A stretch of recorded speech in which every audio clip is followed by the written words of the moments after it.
The judge recognized me. In court, my Medal of Honor stopped the trial. The courtroom hummed with hushed chatter, tension coiling in the air as Judge Harold Grayson, a seasoned jurist with a no-nonsense demeanor, reviewed the next case file. His gavel rested by his hand, a familiar tool after decades of presiding over petty thefts, bar fights, and endless misdemeanors. The clerk's voice cut through. James Carter. Footsteps shuffled as two bailiffs escorted a man to the defendant's chair. His tattered jacket hung loose, his graying beard and weathered face marking years on the streets. James, 56, sat heavily, his shoulders slumped, eyes dull with resignation. Today, his name carried the weight of a trial, not the valor it once did. Where are you reading this? Share your story of justice below, and let me tell you how a loaf of bread and a forgotten hero turned a courtroom silent. James, once a proud Army sergeant, was a ghost of the man who'd served in Vietnam from 1967 to 1970. The streets had claimed him after the war, stripping away family, pride, and purpose.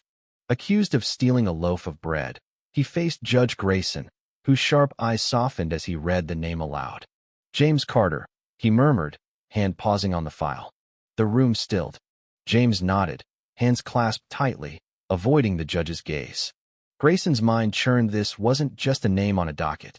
It was a memory of courage, sacrifice, and a debt unpaid. The defense attorney, a young public defender named Ethan Brooks, sensed the shift in Grayson's tone. "Your Honor," he ventured, glancing up from his notes. Grayson raised a hand, silencing him, his eyes locked on James. "You're not just James Carter, are you?" he asked, voice low.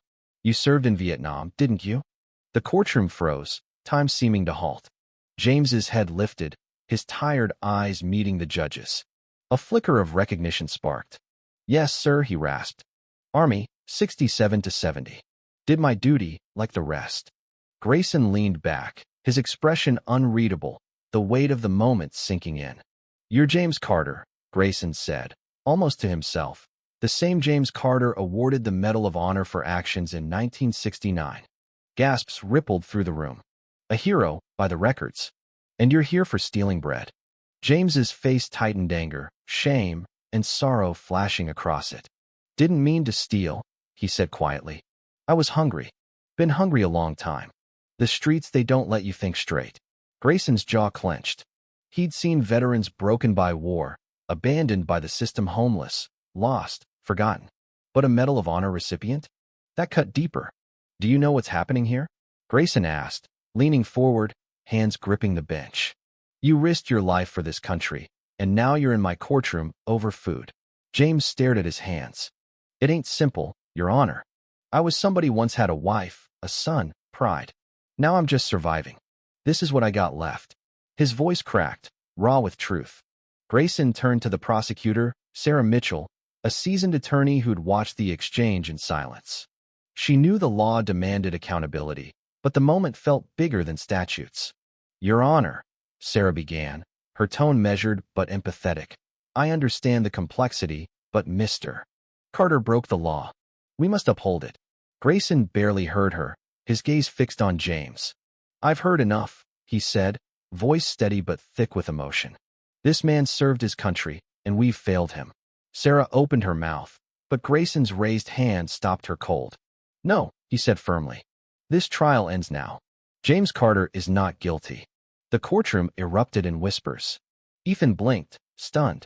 Sarah stood frozen, files in hand, her protest swallowed by the judge's resolve.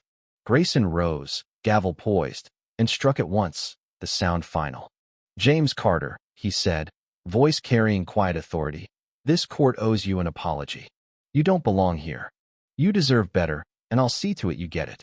Case dismissed. No cheers followed, just a profound silence, a shared understanding that justice had prevailed where the system had faltered.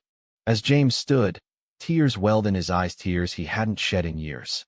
For the first time in decades, he felt seen, not as a vagrant, but as the hero he'd once been. He shuffled out, the weight of his past lifting slightly. Bailiffs didn't rush him. Spectators watched in reverence. Outside, Ethan caught up, promising to connect him with veteran services.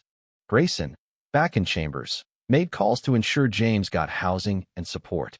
James Carter wasn't just a homeless veteran anymore, was a man whose country, at last, fought for him.